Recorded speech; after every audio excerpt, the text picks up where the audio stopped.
In 2024, a major concern amongst voters in both Europe and the United States was immigration.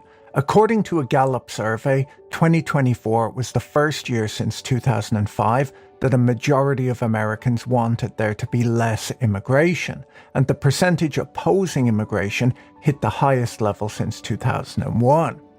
The US is home to the world's largest foreign-born population, where according to the Census Bureau, immigrants make up 14.3% of the population. As of 2022, Mexicans made up 23% of the total immigrant population, Indians made up 6%, Chinese 5%, and Filipinos 4%. The majority of these people are legally in the country, but experts estimate that there are between 11 million and 13 million illegal immigrants in the United States, and between 8 and 10 million illegal immigrants work in the country, which is as much as 6% of the entire US workforce. Nearly half of the illegal immigrants live in 4 states: California, Florida, New York, and Texas, with many working in agriculture, in the service sector, and in construction.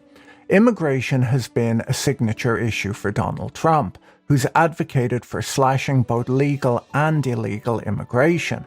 Trump famously vowed to build a wall along the US-Mexico border to stop drugs and gangs from getting into the country. He was unable to get funding from Congress to do this, which led to a government shutdown in 2019 and a declaration of a national emergency, which allowed him to divert funds to build the wall. Biden campaigned on overturning Trump's immigration policies and once elected reduced immigration enforcement within the country, focusing instead on addressing the drivers of migration from Central America. The Trump administration used a public health law to allow US officials to quickly turn back migrants at the border on public health grounds at the start of the pandemic in 2020. The Biden administration initially kept this restriction in place, but tried to end its use in 2022. Republicans sued and the courts kept the rule in place.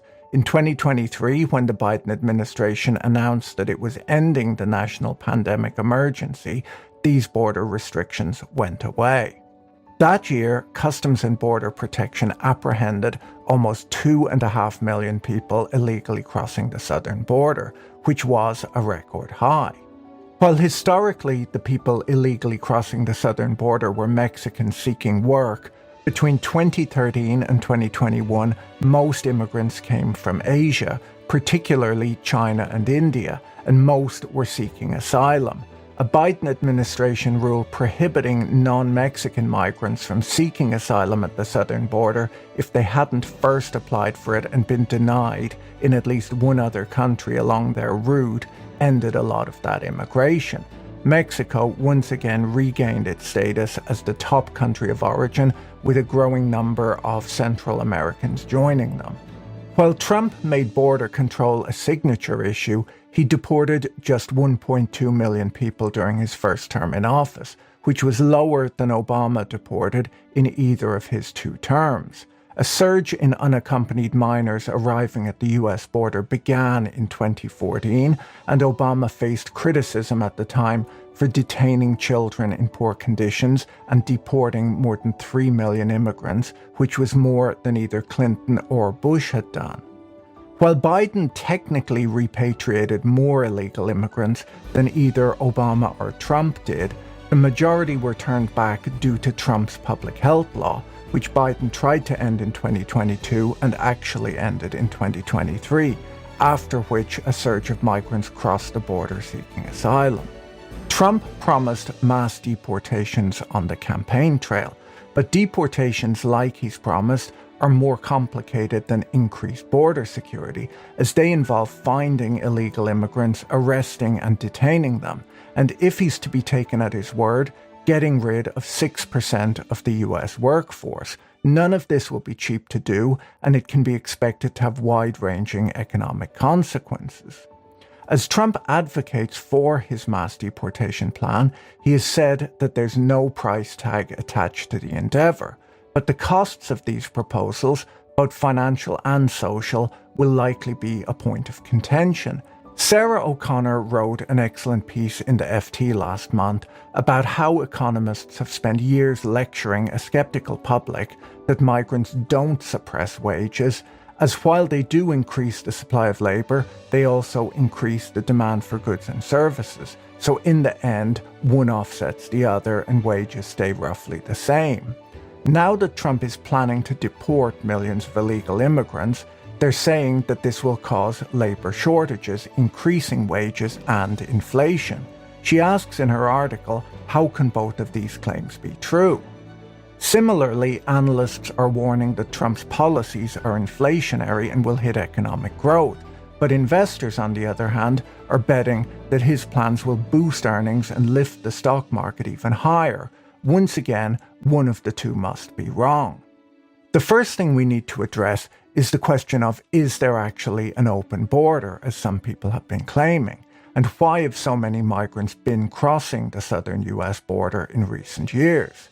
There is, of course, not an open border. There are US laws in place making it illegal to cross the border without permission. What's changed under Joe Biden is the way in which laws were enforced.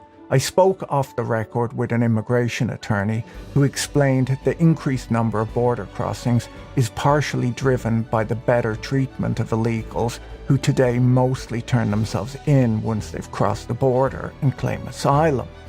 Apparently, the rise of social media means that successful migrants are able to tell people back in their home country how to get across, which attracts even more migrants.